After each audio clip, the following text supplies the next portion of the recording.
Heavyweight boxing fans, what's the deal? So we're 5 days away from this IBF Heavyweight Championship showdown in London. I seen an article on BoxingScene.com, and I will leave it in the description box. Dominic Breazeale says if he sees an opening, he'll put Anthony Joshua away in 1 or 2 rounds. I'm going to go ahead and I'm going to read some quotes from Dominic Breazeale, and I'm going to give my opinion about what he had to say.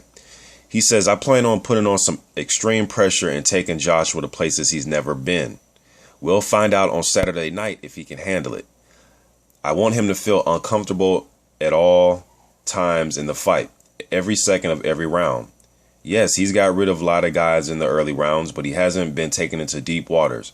Do I want to see him go into uncharted territory? Of course, without a doubt. I've been there. I know what it feels like.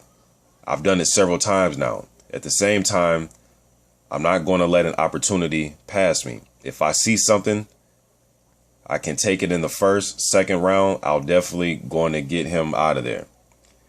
I was sitting third row, and I hands down believe that he lost the gold medal fight. But when you got judges on your side in your own country, Olympics, it looks better when the home native wins. I think he's had it easy so far, fighting in the Olympics in his backyard, having the judges there in his backyard. Even as a professional, he fought a guy in Charles Martin that really didn't show up on fight night.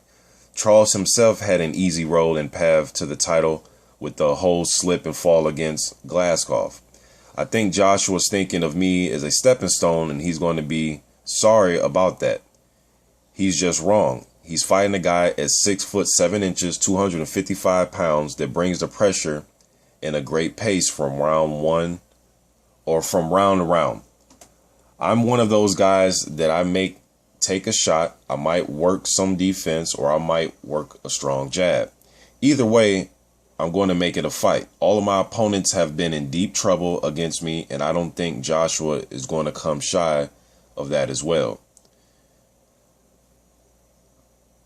I'm going in as the underdog. I'm going into arena with 17,000 opposing fans. I've been picked as the smaller guy in the ring by the IBF, a stepping stone, and I feel like my back is against the wall. I'm going to come out fighting. All right, so again, very confident. It's ironic that both guys are pretty much saying the same things about each other as far as taking advantage of what they see. If they see something in round 1 or 2, they're going to take advantage of it, like any boxer, not just these two guys, but you expect any fighter to say that. I don't think this fight is going to go past 4 rounds. I think somebody's going to, well, I'm picking Joshua, but I think it's going to be a knockout by the 4th or the 4th round, 5th round at most. But Joshua or Breazeale's tone hasn't changed throughout the whole camp. He's been talking like this ever since the fight was first announced.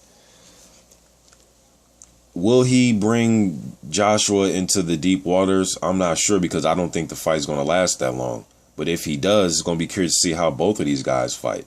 It's not a proven fact that Anthony Joshua is going to be vibrant and fresh in round 10, 11. You know, that's just not a proven fact yet. I don't know how Breazeale will look around 10, 11, 12 against a guy like Anthony Joshua, especially if he's getting hit. You know, so we're going to find out what the truth is in 5 days regardless.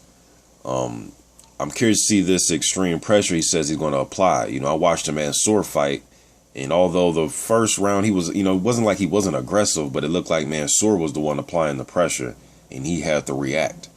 I think Breazeale is probably better at reacting than he is at leading. I don't necessarily mean he's you know, better at counterpunching, but just react off of what's going on, whether it's pressure, whether it's a high volume, whether it's getting tagged really good and then he has to come back. I guess we'll see what's going to happen, man. If he goes in there and he tries to apply the pressure to Anthony Joshua, I don't know if that's going to work out for him. Joshua showed me that he can throw that right hand counter. You know what I mean? He slipped Charles Martin punch and then he threw the right hand. So how will Anthony Joshua react if Breazeale decides to go to his body? What if he works a combination to the body upstairs? What if he hides his big right hand he's trying to land on Joshua, and Joshua doesn't see it coming.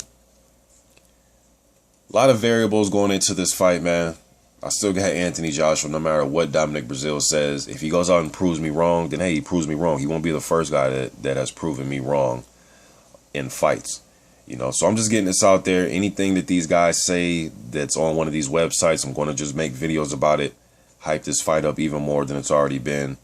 Whether it goes 1 or 2 rounds, doesn't matter, man. You know, I think as boxing fans, as an uploader here on YouTube, I don't think it's not only important for me to just give my opinion, but just, you know, put these guys' words out there just in case if these articles were missed by some of the fans, and we can create some type of discussion about it in the comments section. But I still got Anthony Joshua winning this fight, but Breazeale doesn't seem intimidated. You know, during that face-off that Joshua and Breazeale had, people were pointing out the fact that Breazeale, his left leg was twitching, you know, when he was sitting across from Anthony Joshua. And so people looked at that body language as, oh, he must be nervous. You know, body language is something that I like to look at, but sometimes a person can be taking you serious and still smile. And people say, oh, you're smiling, you must be intimidated. Some people just have like, they just react to different things different. A guy can be totally calm and his leg is still twitching. A guy could be calm but he's smiling, you know, or vice versa. A guy could be nervous as hell and he might just be sitting there not doing anything. You know what I mean? So yes, we can read the body language and you could take it for what it's worth, but fight night's still gonna come. So whatever's gonna happen on fight night is gonna happen, whether he's twitching his leg or he's talking shit or he's just sitting there perfectly calm like Anthony Joshua and being very strategic with the things that he says. Really doesn't matter, man. Once these fists start flying, then we'll see what's what on fight night. Just getting this out there. I'm out.